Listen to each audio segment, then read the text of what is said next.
Vamos ler então Romanos capítulo 3, versículos de 1 a 8, o pecado, a fé, a graça e o juízo de Deus.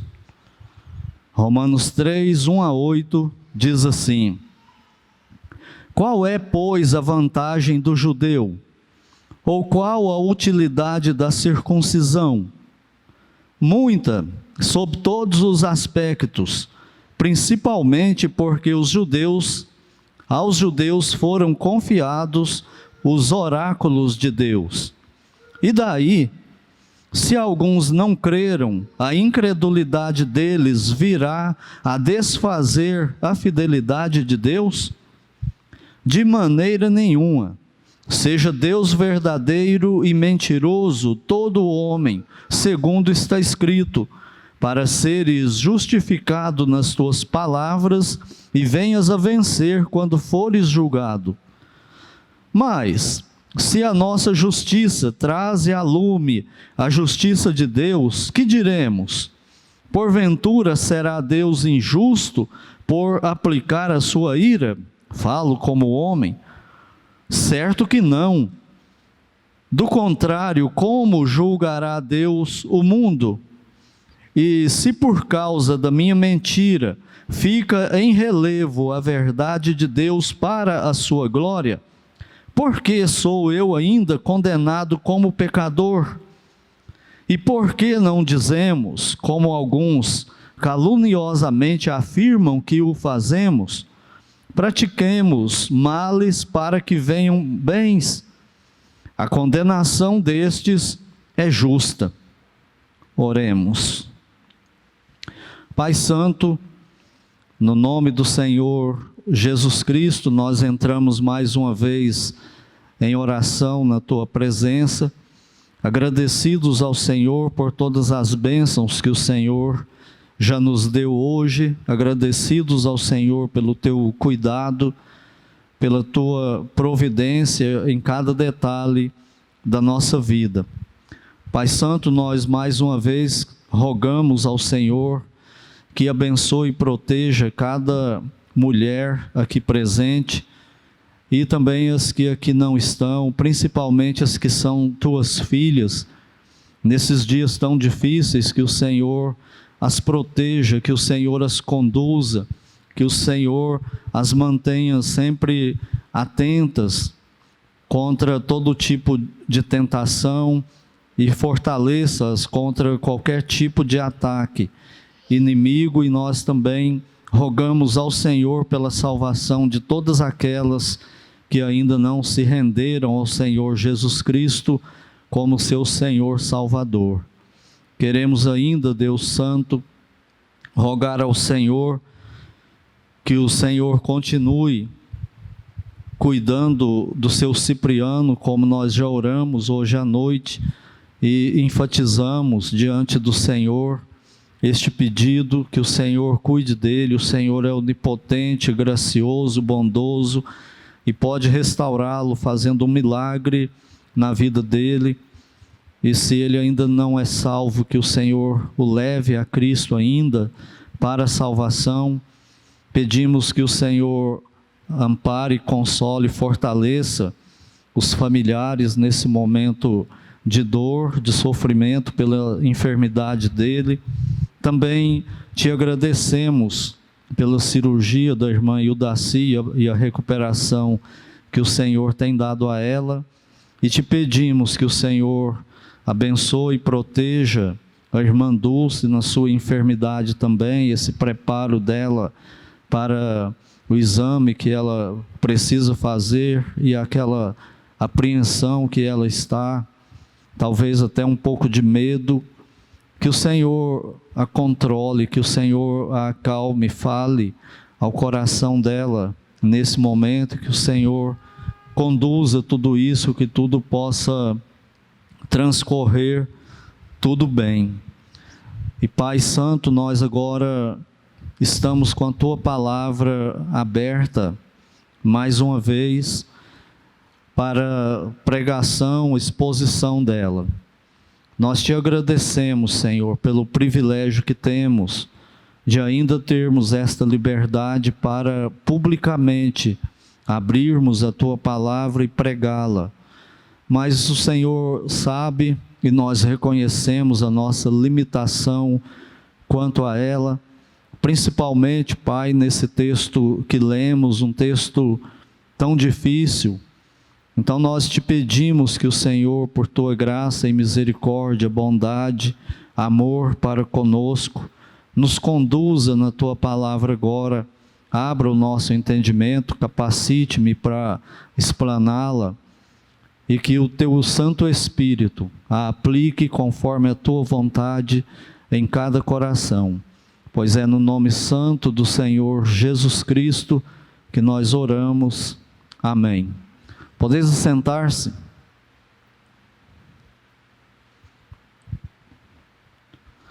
Na sua diatribe, o apóstolo Paulo ele continua seu debate imaginário com um judeu moralista, legalista, também imaginário.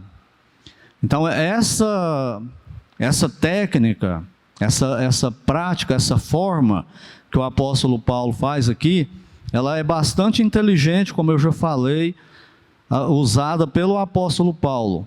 Ele está defendendo um argumento, defendendo uma ideia, e no meio de uma certa altura, ele imagina que entre os leitores dele, alguém vai se levantar desse grupo para o qual ele está falando, e vai se opor a ele, vai questioná-lo. Então ele antecipa-se a isso, e ele mesmo faz as perguntas que ele imaginou que essas pessoas fariam para ele, e ele mesmo responde essas perguntas. Então era um recurso muito usado antigamente, no tempo do apóstolo Paulo.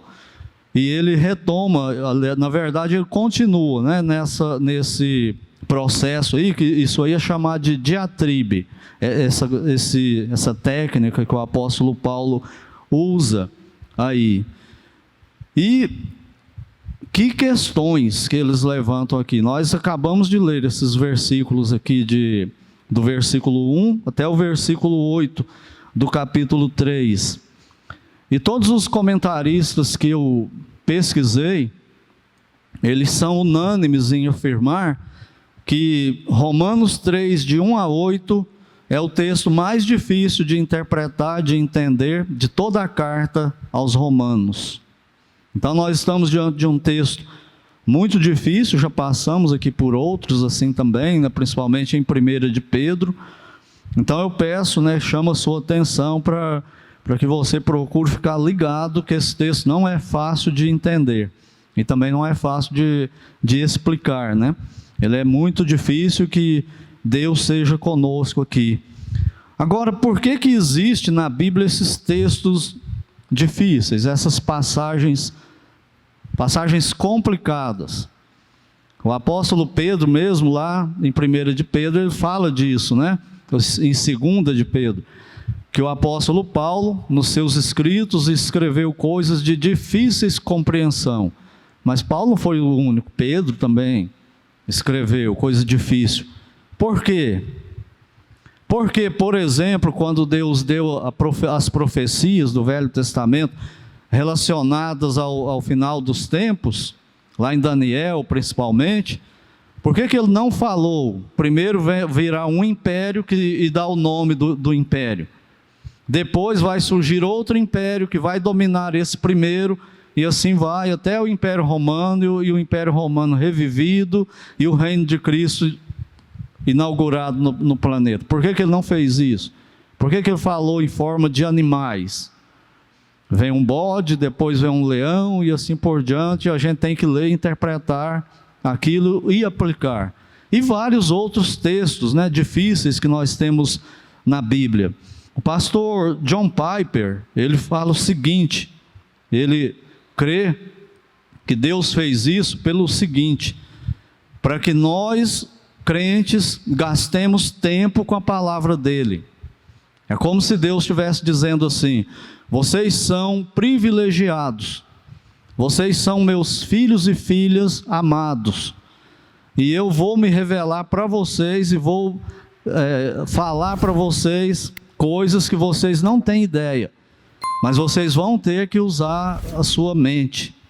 Você vai ter que pegar a minha palavra e debruçar sobre ela e orar a mim e depender do meu espírito para que você aprenda a minha palavra.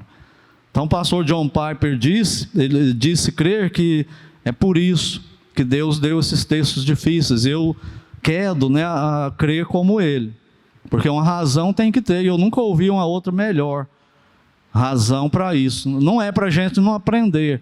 Por exemplo, a maioria de nós tem dificuldade de compreender Apocalipse, não é?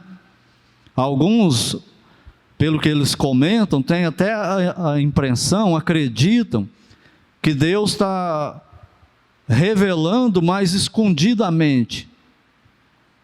Como assim? Esse negócio é uma contradição com o próprio nome do livro, Apocalipse. Significa revelação. Deus está pegando a cortina e abrindo a cortina e mostrando o palco. Ele não está escondendo nada. Só que a forma como ele faz isso dificulta para nós. E aí nós temos que correr para Deus em oração, ler, reler, ler de novo, orar de novo, pedir para Deus iluminação do Espírito Santo. E assim nós vamos ficando em comunhão com Ele. Então eu creio, como o pastor John Piper, que é por isso, que Deus deixou esses textos difíceis. Vamos ver aqui essas perguntas. Por que elas estão aqui nesse texto? E o que nós podemos tirar de lição para nós hoje? O apóstolo Paulo aqui, ele está arrematando o assunto da condenação dos judeus. Ele falou no capítulo 1 da condenação dos gentios, todo aquele povo do mundo inteiro que não pertence a Israel, não é descendente de Abraão, Isaque e Jacó. E agora ele está falando aqui da condenação dos judeus, para que ele deixe claro que toda a raça humana precisa de um Salvador, precisa do Senhor Jesus Cristo como Salvador. Esse é o alvo dele. E então, quando ele chega nesse assunto de condenar os judeus vão ficando meio contra ele. E daí a diatriba, ele imaginar alguém que vai se opor a ele. Ele está falando para os judeus. E nós já vimos aqui, os judeus confiavam em quê para a salvação? Na etnia deles, na descendência de Abraão.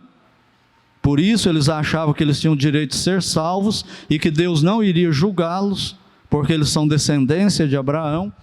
Segunda razão, porque a eles Deus confiou a lei, revelou a lei para Moisés e para Israel, e eles eram a única nação do mundo que tinham a lei, era uma nação sacerdotal para ensinar a lei de Deus para o resto das demais nações.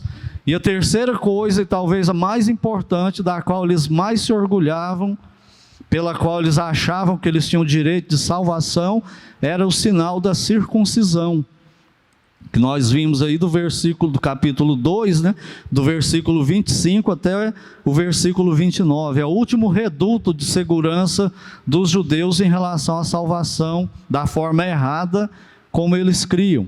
E o apóstolo Paulo vai detonando cada uma dessas crenças e guiando eles para o Salvador, para Cristo. O tempo todo com esses argumentos e derrubando essa crença deles, o que Paulo está dizendo? Vocês precisam do Salvador. Qual era o propósito da lei? Que fala lá em Gálatas, guiar para Cristo. É isso que Paulo está fazendo, usando a lei, o Velho Testamento, principalmente para guiar Israel para a salvação em Cristo, para a crença no Messias. E então, quando o apóstolo Paulo chega no último ponto, que é o mais nevrálgico, para o argumento aqui, olha de novo comigo os versículos 28 e 29 do capítulo 2. Ele diz assim: porque não é judeu quem o é apenas exteriormente, nem é circuncisão a que é somente na carne, porém judeu é aquele que o é interiormente, e circuncisão a que é do coração, no espírito, não segundo a letra, e cujo louvor não procede dos homens, mas de Deus. Aí ele arremata tudo. Ele já tinha falado da etnia, já tinha falado da lei, agora ele acabou com a crença errada da circuncisão, porque eles criam que só o fato de serem circuncidados ao 8º dia garantia para eles a salvação e impediria Deus de julgar eles um dia. Eles achavam e cobravam de Deus que julgasse todas as nações. Eles não. Eles achavam que eles eram blindados por causa da circuncisão. E Paulo explica isso, como nós vimos aí na pregação passada. A circuncisão que valia para Deus é a do coração e não essa do corpo só. Se for só essa do corpo, ela não vale para nada, ela é só uma cirurgia e ela não salva ninguém. Acabou com a crença dos judeus, não é? E Paulo agora ele imagina que alguém dos leitores dele vai se levantar e vir contra ele fazer 3 objeções. Olha a primeira. Capítulo 3, versículo 1. Qual é, pois, a vantagem do judeu? Ou qual a utilidade da circuncisão? Está vendo aí que não é Paulo mesmo que está fazendo essa pergunta, mas alguém que ele está imaginando? Imediatamente a pessoa pergunta: se a circuncisão, igual você pregou aí agora, não serve para nada, não nos salva, não nos garante salvação, nem blindagem contra o julgamento de Deus, para que então serve a circuncisão? Por que Deus deu a circuncisão para nós? Então essa pergunta deles aí, ela quer, na verdade, fazer com que Paulo se intimidasse. Só que é Paulo mesmo que está fazendo tudo isso, né? Ele quer que quando essa carta chegasse lá em Roma, os ouvintes, os frequentadores da igreja de Roma, judeus, ouvissem. E ele sabia que eles iam fazer esses questionamentos. Quando ela chegasse na Espanha, como ele queria ir, é o propósito da carta, né? Ele quer convencer a igreja de Roma a enviá-lo junto com a de Jerusalém e de Antioquia para Espanha, para pregar o evangelho. E ele queria então que quando essa carta chegasse na Espanha, a comunidade judaica que estivesse lá ouvisse também. Mas o que eles iam fazer? Fazer os mesmos questionamentos. Por isso, eles estão fazendo isso aqui. Note que esse pois, aí do versículo, lá do capítulo 3, versículo 1, remete para o capítulo 2, versículos 28 e 29. Qual é, pois, se você acabou com a nossa crença na circuncisão, qual é, pois, a vantagem do judeu? Ou qual a utilidade da circuncisão? Aí vem agora, no versículo 2, a resposta de Paulo. Ele diz assim: muita, sob todos os aspectos, principalmente porque aos judeus foram confiados os oráculos de Deus. Essa palavra que ele usa aí para oráculos de Deus era uma palavra muito comum no tempo de Paulo, que era usada para toda divindade que tinha um livro, né? Como se fosse um guia. Eles iam lá no templo, consultavam o sacerdote ou a sacerdotisa e perguntavam para a divindade o que eles tinham que fazer, como que eles tinham que viver. Aí eles iam lá abrir os oráculos, que era o livro sagrado deles, e liam, e procuravam a resposta lá no livro. E Paulo usa essa palavra, aplicando ela para o Velho Testamento, aquilo que já tinha: a lei, os profetas e os salmos, e os históricos, né? Então, os livros do Velho Testamento, eram os oráculos de Deus. Então, aos judeus foi confiado a palavra de Deus, a Bíblia. Esse era um privilégio que outra nação não tinha. A palavra oráculo é a palavra logos no diminutivo. Não está falando da pessoa de Cristo, mas está falando do texto sagrado de Deus, a Bíblia. O judeu tinha a Bíblia, essa revelação. Qualquer outra nação do mundo, olha só que privilégio era isso. Qualquer outra nação do mundo que quisesse saber qualquer coisa de Deus, ele tinha que perguntar para um judeu que conhecesse a Bíblia. E para Israel, Deus está falando que ele confiou a posse da palavra dele. Eles eram guardiões da palavra de Deus no Velho Testamento. É o que nós somos hoje, a igreja no Novo Testamento, com o Velho e o Novo Testamento. Quem que detém isso na terra? A igreja, os crentes no Senhor Jesus Cristo. Então isso é um privilégio, mas não era o único privilégio. O apóstolo Paulo fala desse aqui agora, mas depois ele vai voltar a esse assunto e vai falar mais. Olha aí comigo o capítulo 9 de Romanos, versículos 4 e 5. Qual é o privilégio do judeu que Paulo está mostrando aqui na carta? Lá no capítulo 3 ele só falou da Bíblia, mas olha aqui agora, Romanos 9, 4 e 5. Romanos capítulo 9, versículos 4 e 5. Ele diz assim: são israelitas, aliás, é uma afirmação, né? São israelitas, pertence-lhes a adoção e também a glória, as alianças, a legislação, o culto e as promessas.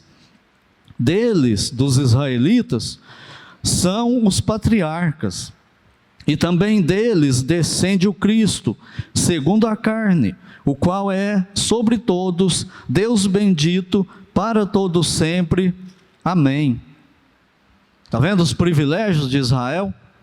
Não é só ser guardião da Bíblia. Todos esses outros privilégios aí, inclusive o Senhor Jesus Cristo, segundo a carne, como ser humano, ele descendeu de judeus. Ele veio de Maria, ele nasceu de Maria. Então ele é um judeu aqui na terra. Esse é um privilégio. O Filho de Deus, a segunda pessoa da Trindade, veio aqui na terra, se fez homem, e ele fez isso como um judeu. Deus não deu esse privilégio para outra nação, deu para os judeus. Por isso que o diabo odeia os judeus. Por isso Israel é perseguido em todos os tempos. Por isso tem coisas organizadas aí, mundiais, políticas, contra Israel, jogando o mundo inteiro contra Israel. Porque o diabo odeia Israel. Por quê? Porque Deus trouxe o Salvador, aquele que venceu o diabo, para a terra através dos judeus, através do povo judeu. Então o apóstolo Paulo, ele responde a esse primeiro questionamento aí. A resposta dele é mais ou menos essa: há vantagem sim, e muita vantagem em ser judeu. Porém, os judeus não entenderam essas vantagens que Deus lhes deu. E eles pegaram essas vantagens que Deus deu para eles e fizeram religião de obras.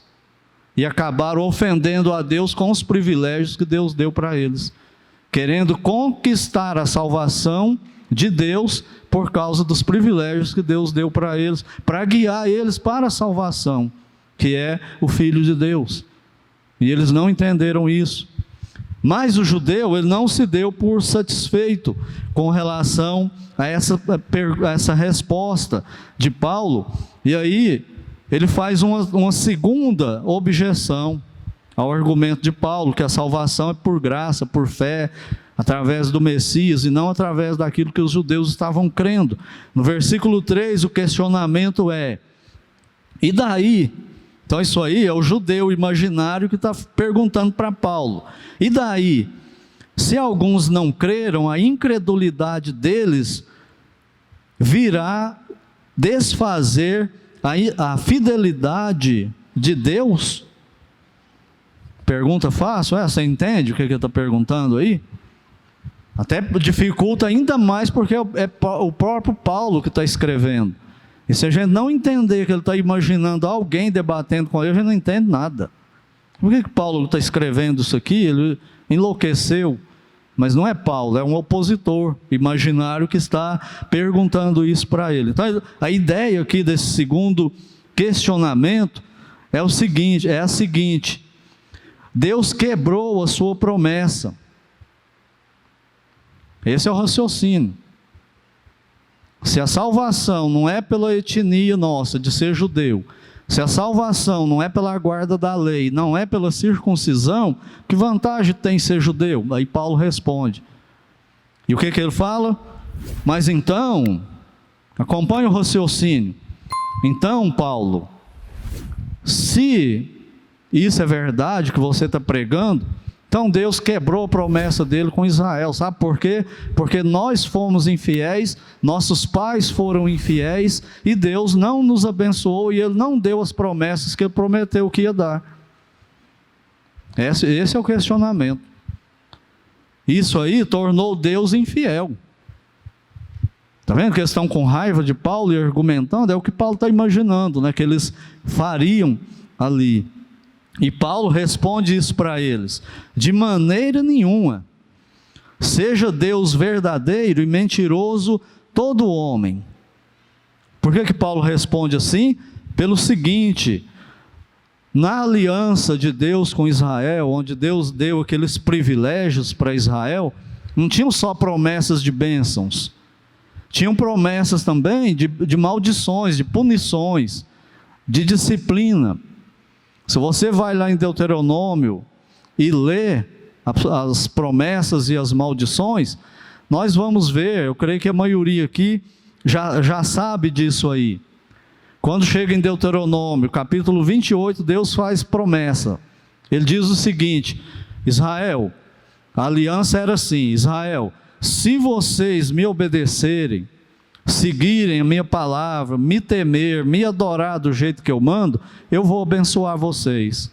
Eu vou fazer chover no tempo certo, na medida certa, na quantidade certa. Eu vou fazer o sol sair e aquecer a terra de vocês no tempo certo, na quantidade certa, na temperatura certa.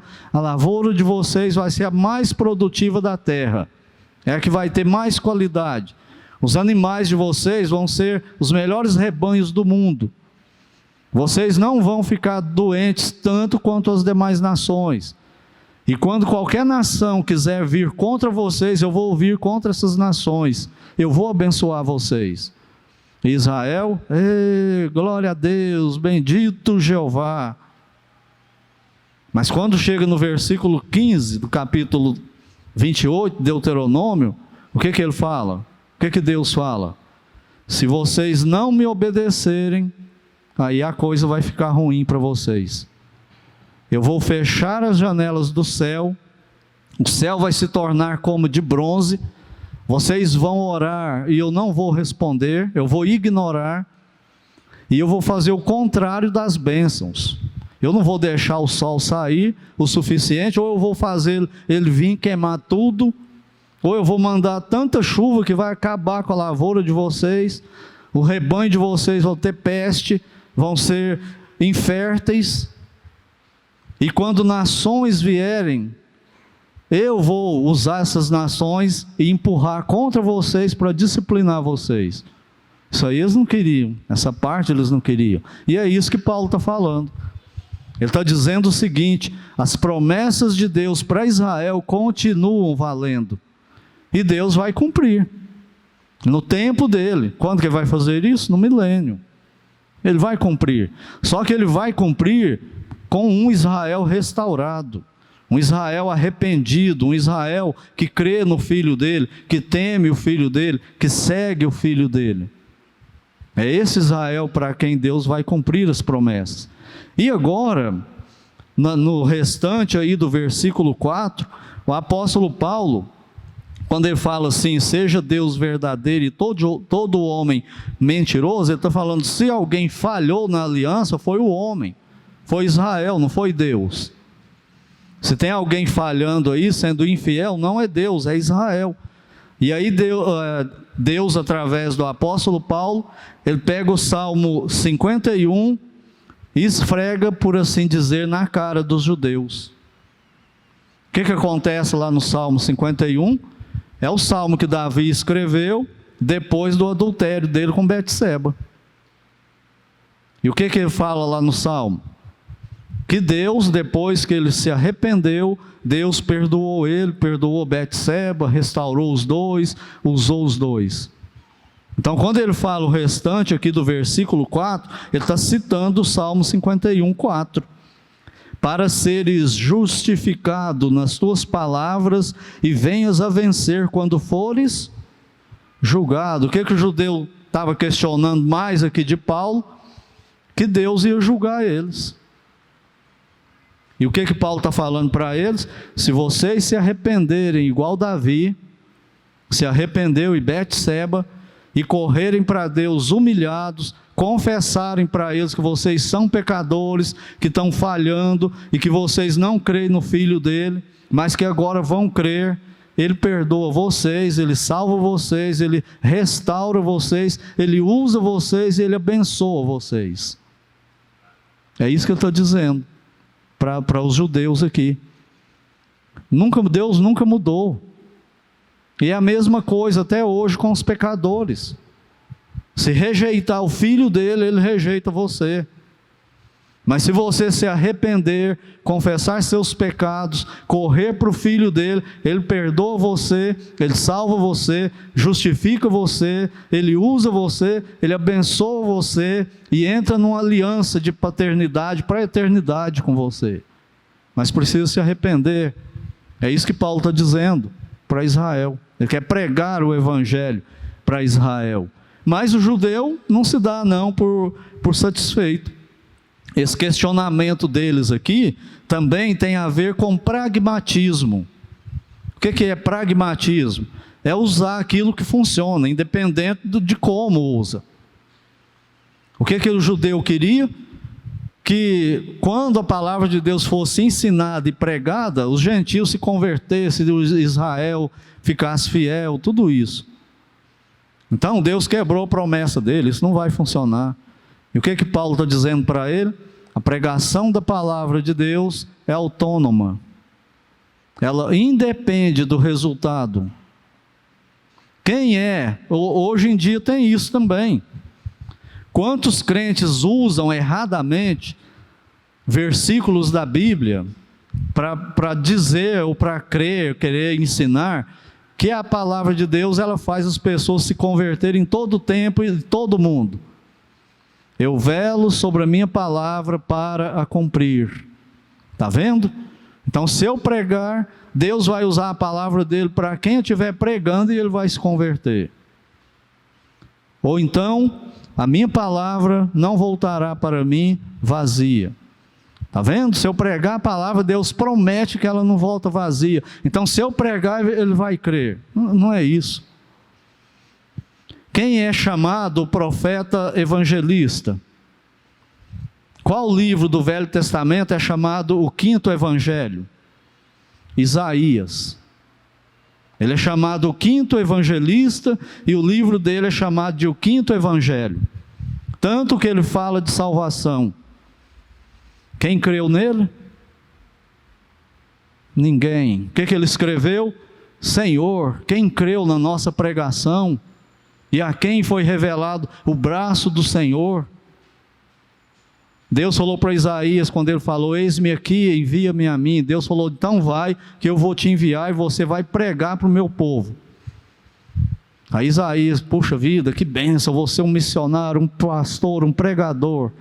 E Deus falou para ele, mas ninguém vai crer em você, porque eu vou tapar os ouvidos deles, eu vou cegar os olhos deles, e olha só o que Deus fala, para que eles não te ouçam, para que eles não vejam, para que eles não se arrependam, para que eu não venha e os perdoe e os restaure. Para que era a pregação de Isaías, que Deus mandou ele pregar? Juízo, condenação. Então, quando Deus nos manda para alguém para pregar a palavra dele, pode ser para salvação, mas pode ser para condenação. E quando é para condenação, quanto mais você falar para o incrédulo, mais o coração dele vai fechar, endurecer e rejeitar Deus, para que no final Deus o julgue. Encheu a medida da tolerância de Deus. Só que nós não sabemos hoje quando que isso acontece. Mas a palavra de Deus tem esses dois efeitos. E parece que Israel tinha se esquecido disso. E é isso que Paulo está falando para eles. A palavra de Deus não tem nada a ver com quem crê e quem não crê. A palavra de Deus não falhou, não. Não é isso que eles estão alegando aí, no versículo 4? Aliás, no versículo 3, se alguns não creram, alguns aí, Paulo foi bonzinho, né? Porque quem não creu de Israel em Cristo? Quase todo mundo. Só um pouquinho de judeu creu nele. E é isso que eles estão falando. Então, porque nós falhamos, então Deus ficou infiel, Ele não vai cumprir essa promessa. Negativo. A promessa de Deus não tem nada a ver com a fidelidade de vocês, Ele vai cumprir. É porque vocês estão falhando. Creiam nele do jeito dele e Ele perdoa vocês. E aí, eles ainda não se dão por satisfeitos, e vem agora a terceira objeção, que é a mais complicada de todas. Se você está prestando atenção, você está percebendo que essas perguntas, essas objeções, estão piorando, né? A primeira é difícil, mas é mais fácil. A segunda já complica, mas agora a terceira, ele fala uma coisa aqui para nós insana. Olha o que ele diz, versículo 5. Depois da resposta do versículo 4, mas se a nossa justiça traz a lume a justiça de Deus, que diremos? Porventura será Deus injusto por aplicar a sua ira? Falo como homem. Essa expressão que Paulo escreve aí, falo como homem, significa o seguinte: eu estou falando isso aí, essa loucura aí que eu escrevi, essa aberração teológica que eu escrevi, não sou eu mesmo não que estou falando, é alguém que vai crer assim, é um homem natural, o judeu natural. Por isso que eu falo como homem, não é ele, não é um pensamento dele, não é uma teologia dele. Mas olha o tanto que é complicado essa pergunta aí, essa objeção. Significa o seguinte: Deus quebrou sua promessa, não deu as promessas devido a nós termos pecado, e isso fez Deus infiel. E se Deus nos pune por pecarmos, então Deus é injusto, porque os nossos pecados faz a justiça e a graça dele aparecerem mais na humanidade. Entenderam o raciocínio? Doido. Eles estão dizendo o seguinte: Paulo, por esse raciocínio seu, que não era, né, de Paulo, mas eles acusavam Paulo de pregar isso. Por esse raciocínio seu, se Deus nos punir por causa dos nossos pecados, Deus é injusto. Porque são os nossos pecados que faz a graça de Deus mais bonita, mais brilhante. É o chamado antinomianismo, que é viver sem obedecer à lei, ser salvo sem obedecer Deus em nada. Você pode pecar à vontade. Está vendo a lógica meio doida deles? É a seguinte ideia: quanto mais eu pecar, mais Deus vai ter que ser gracioso comigo, misericordioso comigo. E não é isso que faz Deus ser bonito para o mundo? Olha só o pensamento. Então, Paulo, Deus devia nos agradecer por nós pecarmos. Não é uma teologia doida? Por isso que Paulo escreve, falo como homem. É porque eles acusavam Paulo disso. E não tem gente hoje que questiona o Evangelho pela mesma razão? Fala, não, se é a graça de Deus, onde abundou o pecado, superabundou a graça, então vamos pecar mais para aumentar mais a graça de Deus. Ele não entendeu nada do Evangelho. Não entendeu a santidade de Deus, não entendeu o juízo de Deus. E agora olha como Paulo responde a essa doideira deles. Ele diz assim, versículo 6, certo que não. Essa ideia de vocês está errada. Esse negócio de que o pecado de vocês aumenta a graça de Deus e embeleza a misericórdia de Deus, vocês estão equivocados. Certo que não. Não é isso. E ele explica, do contrário, como julgará Deus o mundo? O que que o judeu queria que Deus fizesse com os gentios? Julgasse e condenasse. Agora, se não existe esse Deus moral, se o pecado da humanidade está fazendo a graça dele aumentar, então como é que vai julgar a humanidade pecadora com esse conceito aí? Paulo dá uma rasteira nessa crença deles do juízo final, que eles criam no julgamento final das nações. Paulo está falando, se é do jeito que vocês estão falando, como que Deus vai fazer esse juízo final? Baseado em quê? Se ele não vai considerar o pecado de ninguém, se ele vai fazer vista grossa, se ele vai abençoar todo mundo, como que ele vai julgar? Não tem como Deus julgar. Vocês estão errados, vocês estão equivocados. Olha o versículo 7.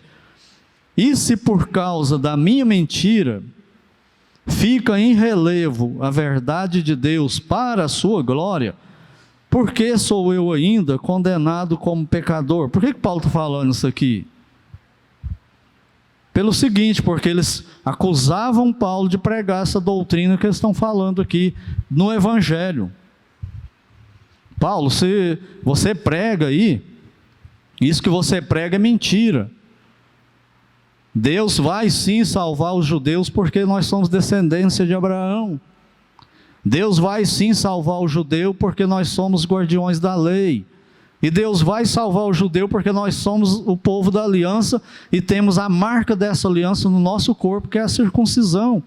Como agora vem você aí falando que a salvação é só pela fé nesse carpinteiro que foi crucificado, que você mente para todo mundo que ele ressuscitou? Se é assim, nós continuamos bem e você mente nas suas pregações. Aí ele está dizendo isso. Se por causa da minha mentira, que eles acusavam que a pregação de Paulo era mentira, fica em relevo a verdade de Deus para a sua glória, a ideia deles, vamos pecar para aumentar a glória de Deus. Por que sou eu ainda condenado como pecador? Por que vocês estão me perseguindo? Para que vocês me prendem, me dão pedrada, se o que eu estou pregando é mentira? Se não faz diferença o que eu estou pregando? Por que vocês ainda me veem como inimigos? Inimigo. Vocês são loucos então, não tem sentido essa crença de vocês, é isso que ele está dizendo.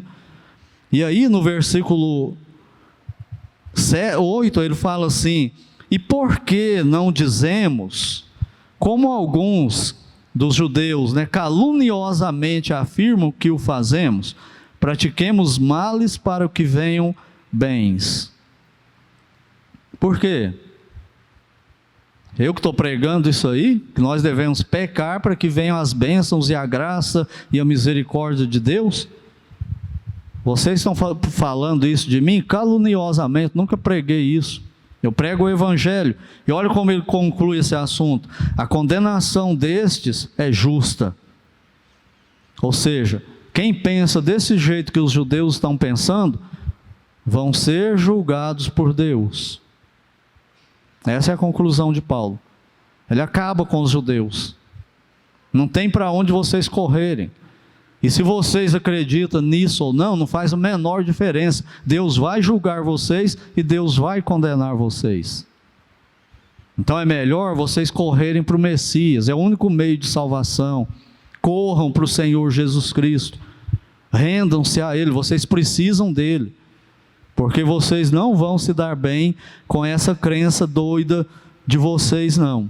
E assim ele termina essa questão aí do judeu moralista e do judeu legalista também. Eles seriam julgados sim, mas eles não esperavam isso, eles não queriam ouvir isso.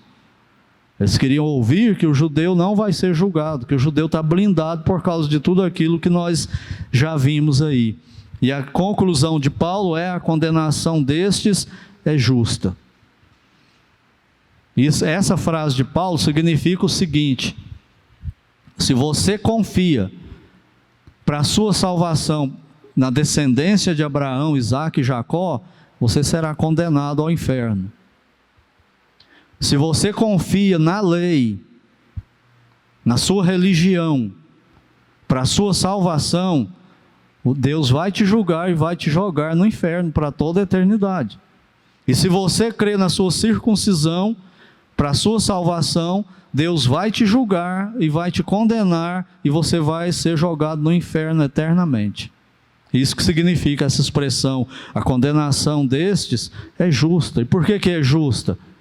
Primeiro, porque Deus é justo. Segundo, Ele vai julgar pelas obras, e não por religião. Ele vai julgar pelas obras. E a hora que Ele mostrar o pecado lá de todo mundo, como dizer que Deus não é justo na condenação?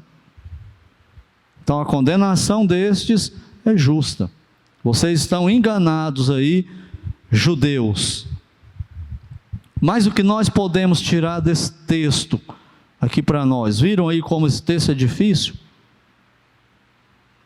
Talvez, a hora que terminar aqui, eu perguntar para você o que significa a segunda resposta de Paulo. Leia aí. Você vai ler e não vai conseguir se lembrar, não vai conseguir responder. É complicado esse texto. Se você não estudar e repassar, você esquece o que ele está dizendo. Então, o que nós podemos tirar para nós? Eu tenho aqui pelo menos 3 coisas. Primeiro ensino: o ser humano não gosta que a salvação seja somente pela graça. Ele quer mérito. Ele quer chegar diante de Deus e falar assim: Deus me salvou porque eu mereci, eu fiz alguma coisa boa. Deus foi obrigado a me salvar porque eu sou muito bom, ou fui muito bom, ou não fui tão mal. O ser humano não gosta da salvação pela graça. Ele quer mérito diante de Deus. O judeu do texto aqui, ele queria que fosse julgado pela etnia, pela lei, pela circuncisão, ou seja, pela religião. E a segunda coisa é que o ser humano não aceita que o juízo de Deus seja pelas obras. A salvação é pela fé através da graça, pela graça através da fé. Mas o julgamento é pelas obras. O que Deus vai usar? O que você fez, o que você pensou, a sua motivação, é isso que Ele vai usar para julgar. E aí está todo mundo enrolado, né? Sem Cristo. Chegar nesse julgamento sem Cristo, não tem ninguém que escapa. Todo mundo condenado. Terceiro, o ser humano não aceita que o juízo de Deus seja justo. Ele não aceita um Deus que julga. Como o judeu não queria ser julgado. O que o ser humano hoje quer ainda? Um Deus que ama todo mundo. Um Deus que é benevolente com todo mundo. Um Deus que é receptivo para todo mundo. E que passa a mão na cabeça de todo mundo. Um Deus pior do que nós, é o que o ser humano quer. Sabe por quê? Pela seguinte razão: imagine aí um estuprador de uma menina de 7 anos de idade. Pegou a menina, estuprou e matou a menina. Você ama esse estuprador? Você não se irrita, você não sente raiva desse estuprador, não? Mas sabe o que andam pregando por aí? Que Deus ama esse estuprador. Ou seja, Deus é pior que nós, Deus não tem moral, Deus é amoral. Nós ficamos com raiva, queremos que ele seja preso, queremos que ele seja julgado, e muitos de nós queremos até pena de morte para ele, não é? Mas Deus não pode fazer isso não. Deus tem que amar todo mundo. Esse Deus aí eu não quero não. Esse não é o Deus da Bíblia. O Deus da Bíblia vai pegar todo pecador e vai julgar o pecador. Porque Ele odeia o pecado e odeia o pecador que peca também. O único meio de se livrar disso é Cristo. Não tem outro meio. É Cristo. Tais questionamentos desses judeus aí que Paulo imaginou, não são questionamentos para aprender. Não tem nada errado o incrédulo ou o crente questionar a Bíblia, questionar o pregador, questionar o professor da escola dominical, questionar o crente no trabalho. Não tem nada errado ele fazer isso, se ele estiver fazendo sinceramente, para averiguar, para entender, para aprender e para mudar, para se arrepender e para ser salvo. Não tem nada errado ele fazer isso. Ele fala: eu não entendo a condenação. Por que que Deus vai me jogar no inferno? Isso você tem que explicar para ele. Mas você tem que saber, né? Para explicar para ele. Não tem nada errado ele questionar. O problema desses questionamentos aqui, desse judeu imaginário, é que eles são questionamentos de incredulidade contra Deus. São questionamentos de rebeldia contra Deus. Eles são questionantes para não crer e para não aceitar a palavra de Deus como autoridade. Não existe pessoas assim hoje também? Que você prega para ele: olha, a Bíblia fala isso aqui, mas eu não vou fazer. É esse que Deus vai pegar e vai levar no tribunal. São questionamentos de incredulidade e não sinceros, quebrantados, né, para aprender. Outros podem dizer: eu não creio nesse Deus que julga, eu creio num Deus de amor. Isso faz a menor diferença no que crê, no que não crê. Não muda Deus. Ele não muda o jeito de Deus. Ele vai agir do jeito dele, do jeito que ele revelou para nós que ele vai fazer. Isso não muda nada. Então a coisa ficou feia, né? Mas eu também tenho que te dizer a boa notícia. Sabe qual que é? Que seja qual for a sua crença errada, sejam quais forem suas práticas pecaminosas, as públicas, as secretas, as de pensamento,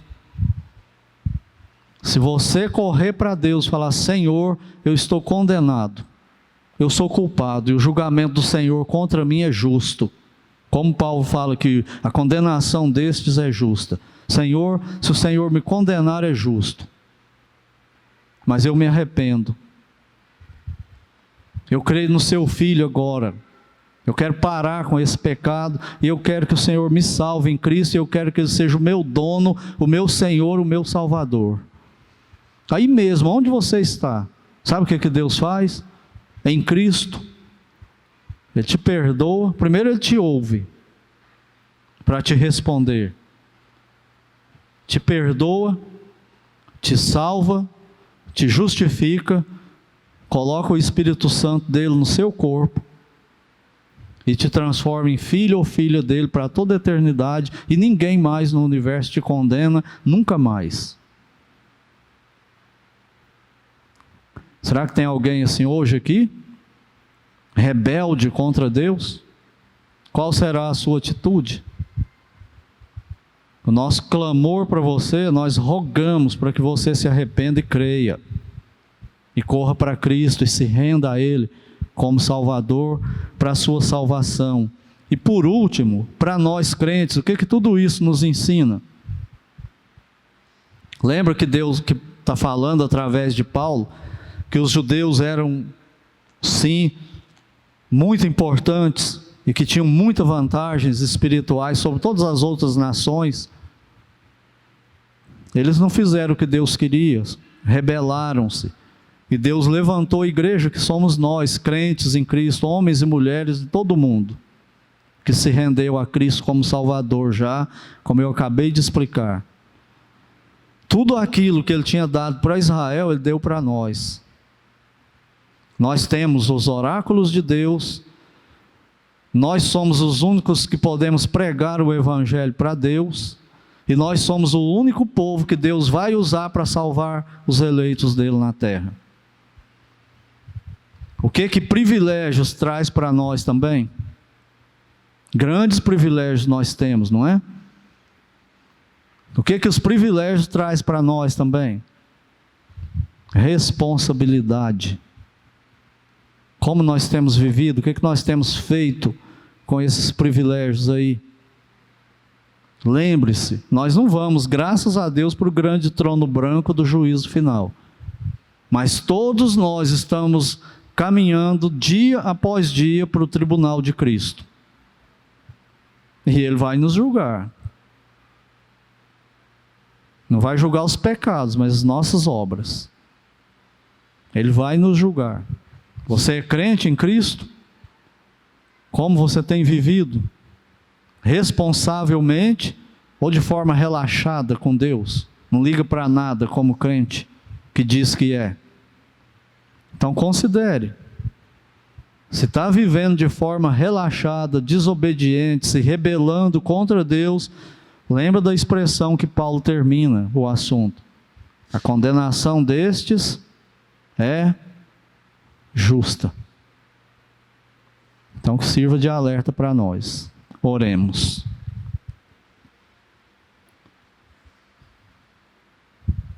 Senhor, amado Deus, muito obrigado, mais uma vez nós te agradecemos por este culto e te agradecemos pela tua palavra. Obrigado porque mais uma vez o Senhor foi bondoso para conosco e nos guiou através dela, nos ensinou e falou conosco. Agora, Pai, sabemos que a resposta é com cada um de nós, crente ou perdido. Que o Teu Espírito Santo nos convença e que a Tua vontade seja feita para a salvação de almas ou para a restauração de crentes nesta noite. Leva-nos de volta aos nossos lares na Tua proteção, nos conduza na Tua vontade e abençoe, proteja, guarde do mal a cada membro de cada família aqui representada. Esta é a nossa oração, no nome santo do Senhor Jesus Cristo. Amém.